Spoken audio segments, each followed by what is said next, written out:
Have you ever wondered about the possibility of being submerged in darkness? No matter how hard you try, you cannot find the light at the end of the tunnel. The end feels inevitable. There's no escape. However, there's still a glimmer of hope, a fragment of light amidst in all this darkness. A pink star warrior awakens, and he's feeling hungry.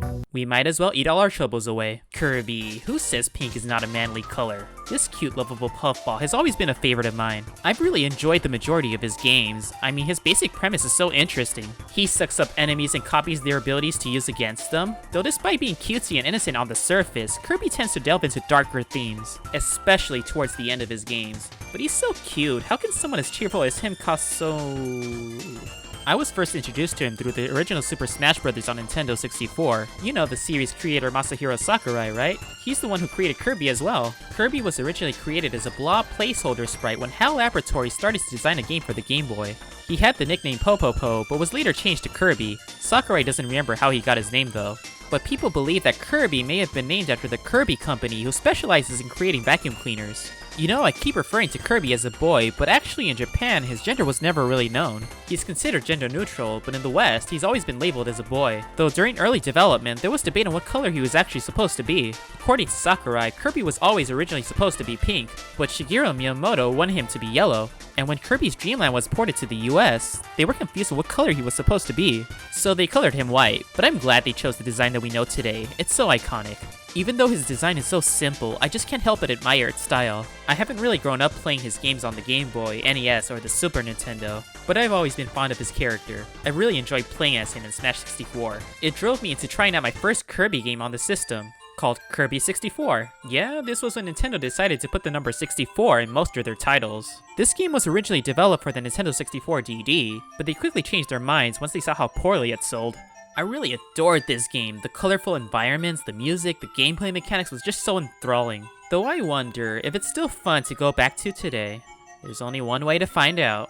Let's take a look at one of my favorite platformers on this system. This is Kirby 64, the Crystal Shards. This title screen is so weird. They all face in different directions. It's as if they're upset and don't want to talk with each other. In the far ends of the galaxy, there lies a planet called Ripple Star. We have a group of peaceful fairies residing here, though one day a mysterious black cloud appeared and the planet became engulfed into darkness. This was due to a force called dark matter, and its goal is to find the fairies' secret treasure, their powerful crystal. In an attempt to prevent this force from acquiring this mythical crystal, a fairy named Ribbon grabbed it and escaped through a planet called Popstar. Suddenly, she crashes into our hero Kirby and decides to help Ribbon in her plight and recover all of the crystal shards, and save her planet from the forces of dark matter. So what is dark matter anyway? This force appeared in previous games like Kirby's Dream Land 2 and 3. Their main goal is to engulf whatever they consume into complete darkness. They have the ability to take over people's bodies. Well, guess we're gonna have to stop this. Let's go over the game's mechanics. You probably know how Kirby games work. You can suck up enemies and copy their abilities. You can fly too, but unlike past Kirby games, you have a limit on how long you can stay in midair. However, what sets this game apart from other Kirby games is the fact that you can combine two copy abilities to create some fun combinations. There are only 7 base abilities, which include Burning, Ice, Spark, Cutter, Bomb, Needle, and Stone, but you're able to mix and match with each of them to create some new abilities. Counting all of the various combinations, you can get about 35 different abilities in this game. This is why I love this game. Searching and experimenting with all these different options can help make the game feel more engaging. There's just so many fun abilities you can do here, just like this Fireworks, Fire Sword, Refrigerator, or even funny ones like this Melting Ice Cube, or setting yourself on fire. The possibilities feel endless. In Kirby tradition, the enemies will respawn as you leave off screen. Normally this would bother me when games do this, but due to the fact that you may need or want to play around and try different copy combinations, I don't mind it so much here. The game's style looks so similar to Kirby's Dream Land 3. I believe the animal buddies from that game was originally supposed to be in this game. You can even hear their theme song in the sound test menu, even though it wasn't used in the actual game. Though they do appear as Easter eggs when using the Stone Cutter ability. They even retain some of their moves, such as Rick's ability to climb up walls. When we have the chance to start a level, your main goal is to get to the end of the level, obviously. However, if you're a completionist and want to obtain the good ending and face the true final boss, you're going to have to collect these crystal shards scattered across every level. There are 3 shards in each level, and in total this game has 74! Most of them are easy to spot, but a few of them require specific type combinations in order to access them. But you can tell which one you need based on the color of some of these breakable objects. For example, in the first level, you can see a black object. You can destroy it using any ability that uses bomb. You can get most of these on your first go, but one complaint that I have is that there are a few levels where you need to backtrack in order to obtain a specific ability to grab certain crystal shards. It can get kind of annoying if you don't know ahead of time. It just feels like a way to pad out this game. As we reach the end of the first level, we can see that Waddle Dee found one of the crystal shards, but then got corrupted through the influence of dark matter. He transforms into a Waddle Doo, but he's a joke of a boss fight. He'll then join you and aid you on your adventure. He'll sometimes appear at random levels and help you progress. After the end of every level, you can time your jumps right on this picnic blanket in order to obtain healing items and 1-ups. You can also obtain enemy cards, which you can view on the options menu. This is not required for 100% completion, but it's there if you feel like collecting stuff. There is a strange regional change in this game though. You know how Kirby eats food to restore his health, right? One of the food items, onigiri, or the rice ball, was replaced by a sandwich for some reason. But Waddle Dee still eats one at the end of every level. Feels like a really unnecessary change, but whatever. How does he even eat them anyway? He doesn't even have a mouth. Huh. The second level is a great level to look for any specific copy combinations that you need.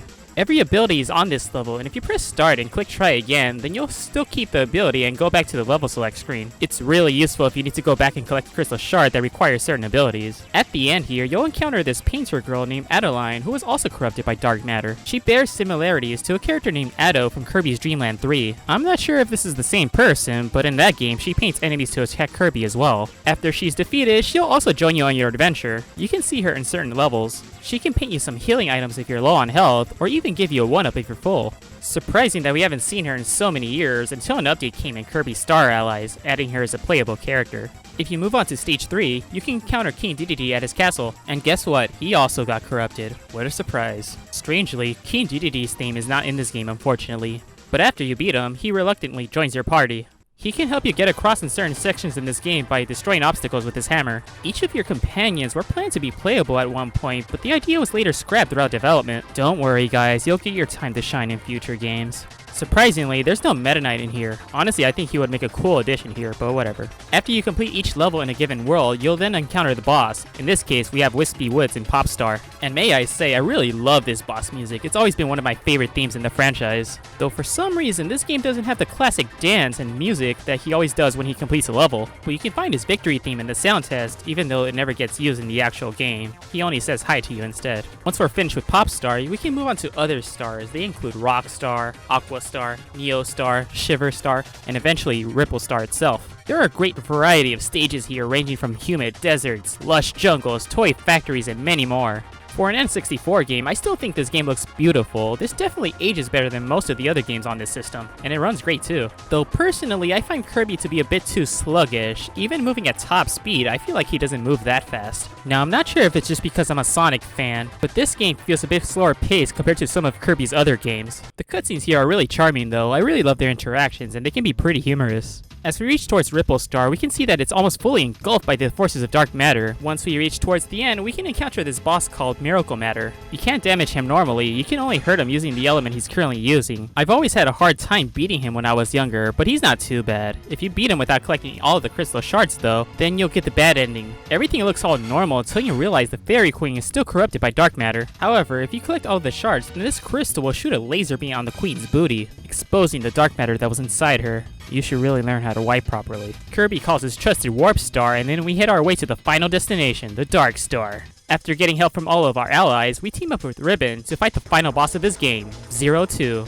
He resembles the original Zero, the leader of Dark Matter from Dreamland 3. It's been theorized that he may have been a reincarnated form of him, due to his physical appearance resembling a fallen angel. However, similarities aside, they are considered separate characters. As Kirby games tend to do, this is a huge tone shift. You go from happy-go-lucky to fighting demonic beings. This music though, it just gives me goosebumps. You can't even leave this boss fight. If you press pause, the game even tells you to tough it out. Looks like there's no escape. We're going to have to beat him. You must avoid all of his projectiles, aim towards his bleeding eye, halo, and tail. Not too bad though. It's easy to dodge his projectiles. Though once you defeat him, then the force of dark matter finally disappears for good, and Ripple Star is saved. We are rewarded with a medal and a kiss from Ribbon as Kirby falls down the stairs. This is a really charming game. I also love the art used in the credits. If you obtain the good ending, then the art is colored in as opposed to the bad ending. I really love that attention to detail. Well, now that we got everything done in the main story, what else is there to do here? There are several minigames you can play here. You can play with up to 4 people with 4 different difficulties. There's a 100-yard hop game you can play, where you have to get to the goal as fast as you can, avoiding any puddles or frogs that you may encounter along the way. You can also compete to see how much fruit you can collect in Bumper Crop Bump. And finally, there's Checkerboard Chase, where you have to try to be the last player standing. It can get pretty intense, but I've had a lot of fun playing this with other people. There was also supposed to be a musical minigame where the players would have to perform together, but it didn't make it to the final game. These minigames are fun and all, but it probably wouldn't hold your attention for too long, but it's a nice little distraction. Another mode that you can unlock is Boss Endurance. You must fight every main boss in the game in order, though you won't be able to use any of your copy abilities. I love whenever you die, the game says it's hopeless. And fun fact, the Japanese version says you're hopeless instead. Yeah, thanks game, really appreciate that. And that's Kirby 64. It's up there as one of my favorite Kirby games in the franchise. It's pretty short and not too difficult, but that's par for the course for Kirby games. I still prefer other games like Kirby Triple Deluxe or Planet Robobot, but I still really appreciate what this game has to offer. It's what introduced me to the Kirby series, so that must count for something. The copy combinations is what makes this game truly unique. I mean, yeah, Star Allies does this as well, but I don't know, I feel like this game did it better. Experimenting with all these different combinations just makes each playthrough fresh and unique. This is so fun, I wish I could do this in real life. Maybe I should try putting this Mentos on my Coke and see what happens. Ugh, now my hands are all sticky.